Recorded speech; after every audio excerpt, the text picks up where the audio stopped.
पर पहले मुझे हम्म रिलेटिव स्टेबिलिटी नजर आज का जो हमारा आई। टॉपिक है रिलेटिव वो है आपके पास स्टेबिलिटी। Relative stability.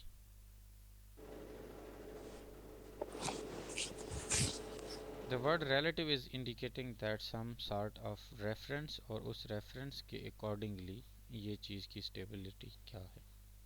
हम पढ़ रहे हैं अल्काइंस को।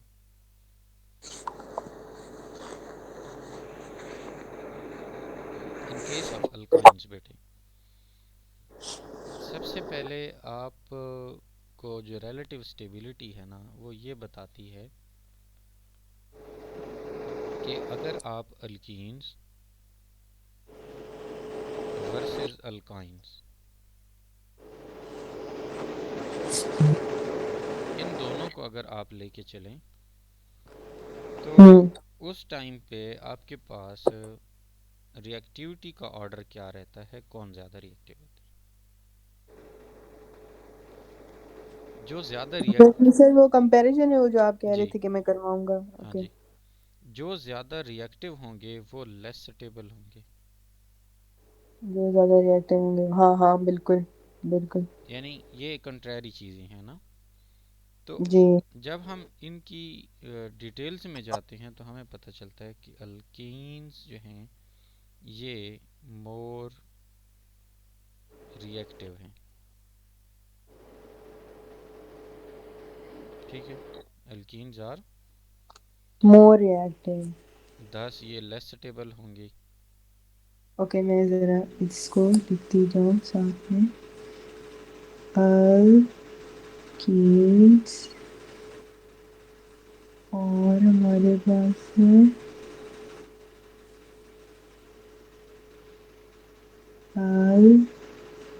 अल्काइंस। अल्कीन्स और अल्काइंस।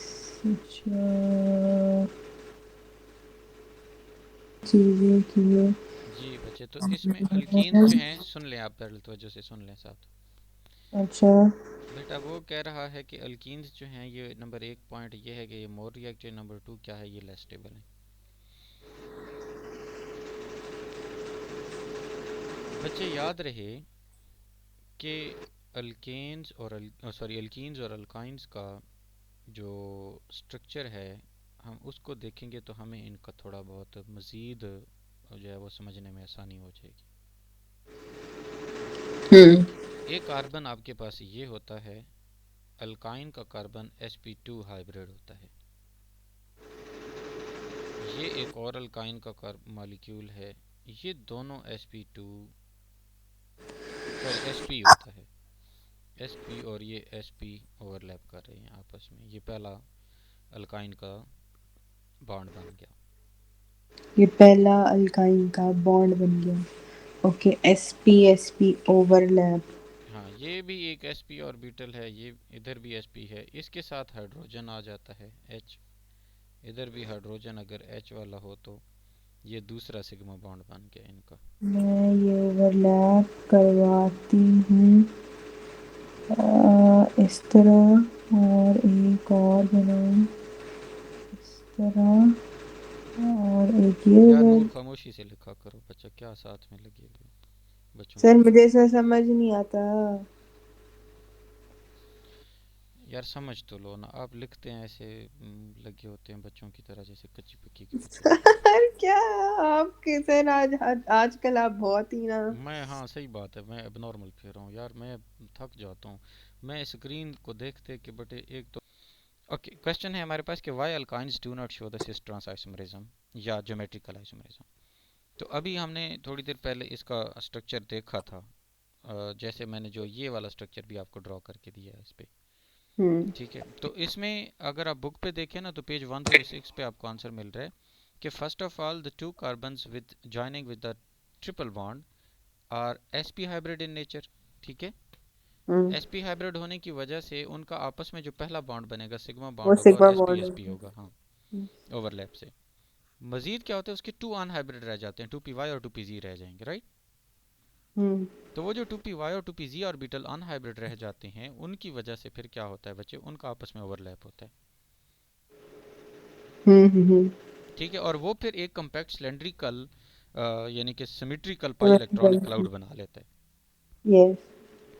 अब यहाँ पे आप अगर वन लाइन में लिखें ना कि अल्काइंस जो है वो क्यों नहीं शो कराते सिस ट्रांस आइसोमरिज्म, तो अच्छा। एक तो cylindrical arrangement of the pi electronic cloud and the hmm. Linear geometry of the molecule.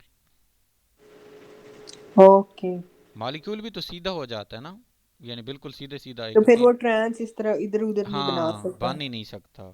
और उसमें आप लिखें कि बॉन्ड एंगल 180 हो जाता है, therefore it will form, it will not show the cis trans isomerism. Clear? जी बिल्कुल। ओके, वेरी गुड, पहली दफ़ा क्लियर हुआ है। चेक करना तो बार बादल ना आयो। फिर क्या यार सर, अच्छा चले कोई नहीं सर। इतने दफ़ा इतने जल्दी क्लिक होना मैं सोच सकता हूँ बस।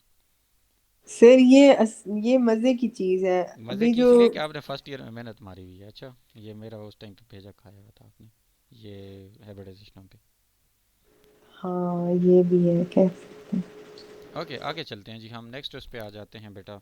अब ये हमारा अल्काइन का पहला वो हो गया रिएक्शन। अब इसके बाद और अल्काइन की। सर ये स्ट्रक्चर वाला भी टॉपिक हो गया ना, अब फिजिकल हाँ, हो गया, प्रॉपर्टीज दोनों हो का। गया। Yes sir. स्ट्रक्चर पे मैंने एक क्वेश्चन दिया है कि वो सिस ट्रांस ज्योमेट्रिकल आइसोमरिज्म क्यों नहीं शो कराता, और एक पहले स्टेबिलिटी पे एक क्वेश्चन दिया, तो दो क्वेश्चन अल्काइन के हो गए। सर ये इसमें एक्टिविटी भी डाल दूं कि एक्टिविटी भी एक सवाल है। कौन सी एक्टिविटी? हाँ, तो वो लिख लें यार, वो तो बच्चा, देखो नूर, मैं आपको ये बच्चे नहीं बताऊंगा सर कि नहीं एक्टिविटी। मैं, हाँ नहीं मतलब इस स्टैंस में बोल रही हूँ ना कि कुछ चीजें होती हैं वो हाँ, जो आप मुझे करनी बता है दें कि आपने। जो इम्पोर्टेंट हो ना, इन अ हाँ, सेंस के पेपर के पर्सपेक्टिव से इम्पोर्टेंट हो। कुछ एक्टिविटीज होती है ना वो नहीं होंगी शायद। अगर ये इम्पोर्टेंट है ना तो मैं इसका अलग से सवाल बना देती हूँ। बिल्कुल आप वो करें। और और अपने नोट्स में मैं ये फिर लिख लूंगी अगर आप कहते हैं तो। बिल्कुल आप बच्चे एक्टिविटीज़ स्पेशली जो नोमेनक्लेचर के हैं ये लाजमी करें। देखें, आपके पास ये एक रिएक्शन है जिसमें आपने हाइड्रो और हेलोजन लिया हुआ है। उसके अंदर के ओ एच अल्कोहलिक डालते हैं तो आपके पास ये अल्कीन बन जाती है, राइट? हम्म। और अल्कीन के अंदर जब आप डबल बॉन्ड के अंदर आपने हेलोजन ऐड किया और CCl4 की प्रेजेंस में, तो आपके पास वो विस्नल डाइहाइड बना देता है, यानी दो कंजक्टिव पे आपके पास X लग जाता है। ऐसे ही है ना? बिल्कुल। अच्छा, अब ये आपके पास जो प्रोडक्ट बना ना स्टेप 3 पे, यानी कि अगर मैं कहूँ कि स्टेप 1 से यहाँ था, ये 2 था, और ये जो स्टेप 3 बना है, स्टेप इसमें 3 अब पे। 2 बार हमने KOH डालना है। हाँ, अब हम दोबारा इसको स्टेप 1 वाले प्रोसेस को दो दफ़ा करें। तो तो आपके हमारे पास पास जब पहली दफ़ा अल्काइन आप बन करेंगे गया। तो आपके पास ये वाला केस बनेगा, ये फर्स्ट टाइम। हम्म। और फिर जब आप दूसरी बार करेंगे तो आपके पास अल्काइन बन जाएगा, यानी दो डबल बॉन्ड बन जाएंगे। अब अल्काइन में हम CCl4 फिर डालेंगे और X2 डालेंगे। हाँ, तो एक X2 दफ़ा वो डालेंगे बनेगा तो हमारे विस्नल। पास टे, हाँ, टेट्रा हेलोजन बन फिर जाएगा। आपके पास टेट्राहेलोजन बनेगा, दैट्स इट। जी। ये बता दें डी देखें, हाइड्रो हेलोजिनेशन को किस तरह याद करना है। डीहाइड्रोहेलोजिनेशन या ऑर्गेनिक का कोई भी रिएक्शन जिसको आप मेमोराइज करना चाहोगे ना, तो मेमोराइज करने का सबसे बेहतरीन तरीका ये है कि आप उन कंपाउंड्स के नेम याद रखो और उनका फार्मूला। अब जब आप नेम और फार्मूला, पहली तो बात है, अब जब सपोज एक कंपाउंड लिखा हुआ है कि 1,2 डाई ब्रोमो ईथेन, ईथ का मतलब होता है दो कार्बन, इसका मतलब दो कार्बन है जिसमें 1 और 2 कार्बन के ऊपर दो ब्रोमीन लगे हैं, ऐसे ही है। हम्म। 1,2 डाई ब्रोमो ईथेन। अब 1,2 डाई ब्रोमो ईथेन के अंदर जब आप बेस डालते हैं, बेस के ओ एच है, और अल्कोहलिक के ओ एच डालते हैं आप, तो उसमें से एक एच बी आर निकलता है, फिर अगली दफ़ा फिर ये रिपीट करते हैं स्टेप, तो एक और एच बी आर निकलता है, और यूं करके आपका डायरेक्ट इथाइन बनता है। इसका मतलब क्या हुआ, मैं सादे लफ्ज़ों में ये बताऊं बच्चे आप, कि आपके पास अगर नेमिंग नीचे जो लिखी पड़ी है उसको फार्मूले की फॉर्म में कन्वर्ट करना आता है आपको, तो हम्म। आप सिर्फ नाम याद कर लो कि जैसे 2,3 डाइब्रोमो ब्यूटेन।